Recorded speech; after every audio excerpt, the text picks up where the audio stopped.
Hello everyone, আমার YouTube চ্যানেলে তোমাদের সবাইকে স্বাগত জানাই। আশা করি তোমরা সবাই সুস্থ আছো, ভালো আছো।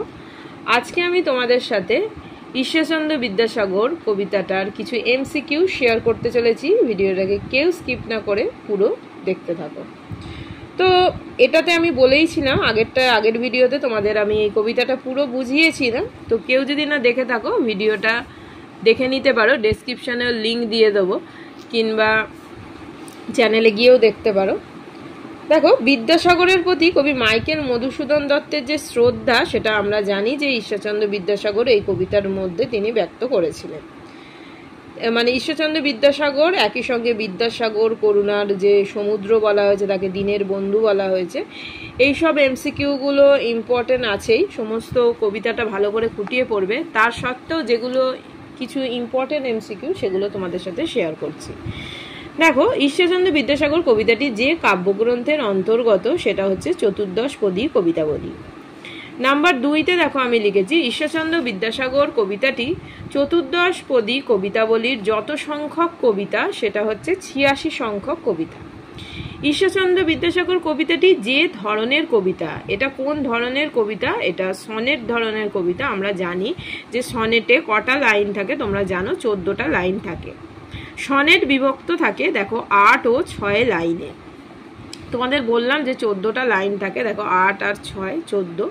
এবার সনেটের প্রথম যে 8 লাইনটা থাকে সেটাকে বলা হয় অষ্টক, আর সনেটের শেষ যে 6 লাইন সেটাকে আমরা বলি কি?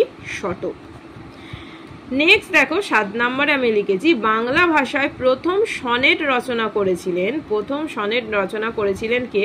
মাইকেল মধুসূদন দত্ত। এবার দেখো, ঈশ্বরচন্দ্র বিদ্যাসাগর কবিতাটি যে ছন্দে লিখিত হয়েছে সেটা হচ্ছে অমিত্রাক্ষর ছন্দে। মহাপর্বতের সুবর্ণ চরণে আশ্রয় পাওয়া যায়। মহাপর্বতের সুবর্ণ চরণে কিভাবে আশ্রয় পাওয়া যায়? ভাগ্য বলে।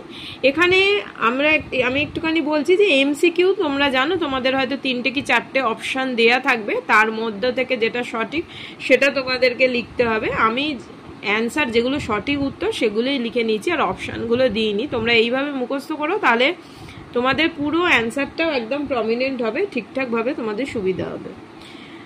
10এ আছে চতুর্দশপদী কবিতাবলী প্রকাশিত হয়। চতুর্দশপদী কবিতাবলী প্রকাশিত হয় দেখো 1866 খ্রিস্টাব্দে। 11 নম্বরে লিখেছি, বিদ্যাসাগরের সুমহান হৃদয়কে যে মহাপর্বতের সঙ্গে তুলনা করা হয়েছে। কোন মহাপর্বতের সঙ্গে তুলনা করা হয়েছে? হিমালয়। 12 নম্বরে দেখো আছে, বিদ্যাসাগরকে দিনের বন্ধু মনে করতো। বিদ্যাসাগরকে দিনের বন্ধু মনে করতো কারা? যারা দিন তারা। আমরা এখানে পড়েইছি যে কবি মাইকেল মধুসূদন দত্ত ঈশ্বরচন্দ্র বিদ্যাসাগর সম্পর্কে বলেছেন যে তিনি তার পাণ্ডিত্যের জন্য সমগ্র ভারতে তিনি বিদ্যার সাগর নামে পরিচিত, এবং মানে তিনি ফেমাস হয়ে আছেন, মানে কি বলবো, বিদ্যাসাগর নামে তিনি বিখ্যাত। কিন্তু সেই সঙ্গে তিনি যে দয়ার সাগর, করুণার সাগর, এ কথা জানে একমাত্র কারা জানে? এই যে দিন দরিদ্র মানুষরাই। সেই জন্যই কবি বিদ্যাসাগরকে দিনের বন্ধু বলে অভিহিত করা হয়েছিল।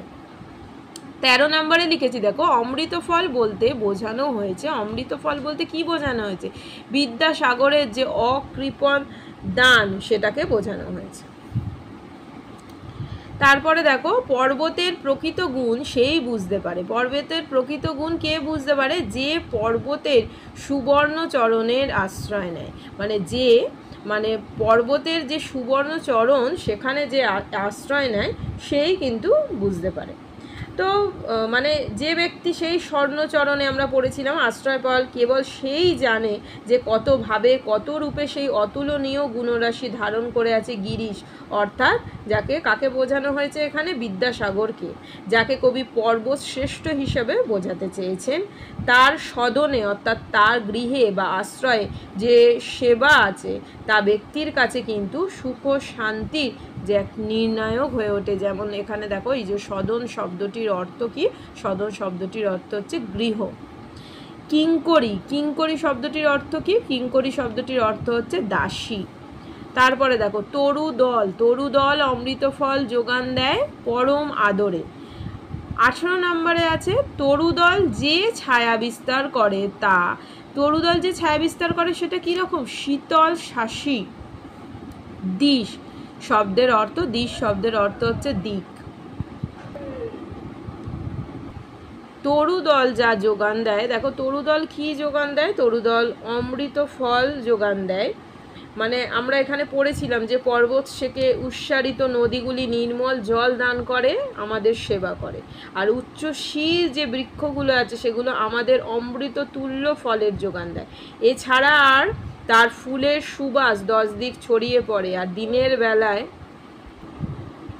দিনের বেলায় আমাদের শীতল ছায়া দেয়, রাত্রে শান্তির নিদ্রা কি করে? আমাদের সমস্ত ক্লান্তি ভুলিয়ে দেয়। হেমকান্তি শব্দের অর্থ সোনার ঔজ্জ্বল্য। তারপরে দেখো 22 নম্বরে লিখেছি হেমাদ্রি। হেমাদ্রি শব্দটির অর্থ হচ্ছে সোনার পর্বত। করুণা, করুণার বিপরীত শব্দ তোমরা কিন্তু এইভাবে কিন্তু একটু নিয়ারেস্ট মিনিং আর অপোজিট ওয়ার্ডগুলো কিন্তু তোমরা দেখে রাখবে, কেননা এইভাবেও দিতে পারে। করুণার বিপরীত শব্দ হচ্ছে নিষ্ঠুরতা। সুখ সদনে কথাটির অর্থ সুকুময় গৃহ। মানেগুলো তো আমরা পড়ছি, বিপরীত শব্দগুলোও কিন্তু ইম্পর্টেন্ট দিতেই পারে। বা ধরো বিশেষ্য আছে, দিল এর বিশেষণ রূপটা লেখো, এইভাবেও কিন্তু দিতে পারে। কোশ্চেন অ্যান্সার এগুলো তো ইম্পর্টেন্ট। এখানে কি কি বিশেষণ ব্যবহার করা হয়েছে সেগুলো ইম্পর্টেন্ট, এখানে মিনিংগুলো ইম্পর্টেন্ট। প্রতিশব্দ শব্দ বলতেই পারে, তার সাথে বিপরীত শব্দ, বিশেষ্য রূপ, বিশেষণ রূপ, এগুলোও কিন্তু সমানভাবে ইম্পর্টেন্ট, এগুলোও কিন্তু তোমরা দেখে রাখো। সুখ সদনে কথাটির অর্থ সুখময় গৃহ। আর তাছাড়া তোমাদের শূন্যস্থানে দিতে পারে, মিল করা দিতে পারে। কিন্তু এইভাবে যদি তোমরা কোশ্চেনগুলো এইভাবে, যার জন্য আমি তোমাদের কোনো অপশান দিইনি, করে রাখো, তাহলে কিন্তু তোমাদের শূন্যস্থান পূরণ, মিল সবগুলোতেই তোমাদের হেল্প হবে, সুবিধা হবে। সেই জন্য অপশান দিয়ে দেখাইনি।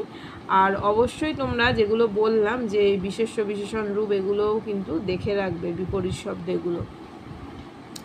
কবিতাটির মধ্যে কাকে হিমালয় পর্বতের সঙ্গে তুলনা করা হয়েছে? তোমরা এটা জানোই যে কবিতাটির মধ্যে ঈশ্বরচন্দ্র বিদ্যাসাগরকে হিমালয়ের সঙ্গে তুলনা করা হয়েছে। বিমলা শব্দটির প্রতিশব্দ। বিমলা মানে হচ্ছে স্বচ্ছ, নির্মল। তারপরে দেখো পরিমল, এখানে রেপটা বোঝা যাচ্ছে কিনা, এটা কিন্তু নির্মল।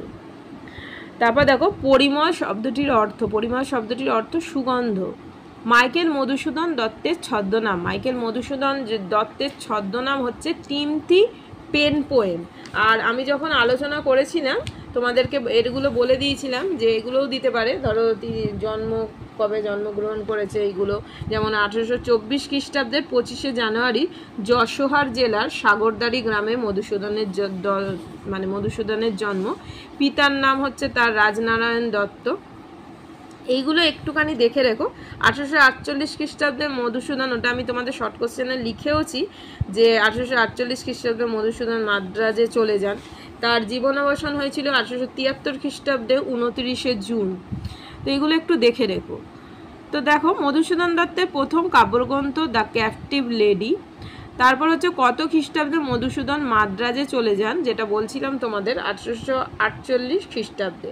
তো তার গ্রন্থের নাম, প্রকাশকাল, এগুলো যদি একটুখানি চাও বা সেরকম হলে আমাকে কমেন্ট বক্সে জানিও, আমি বলে দেবো। যেমন দ্য ক্যাপটিভ লেডির প্রকাশকাল হচ্ছে 1849, সেটা হচ্ছে ইংরেজি কাব্য স্বরূপটা। যেমন তারপরে ধরো তিলোত্তমা সম্ভব কাব্য 1860, তার আগে ভিশন অফ দ্য পাস্ট ছিল 1849 প্রকাশকাল ছিল।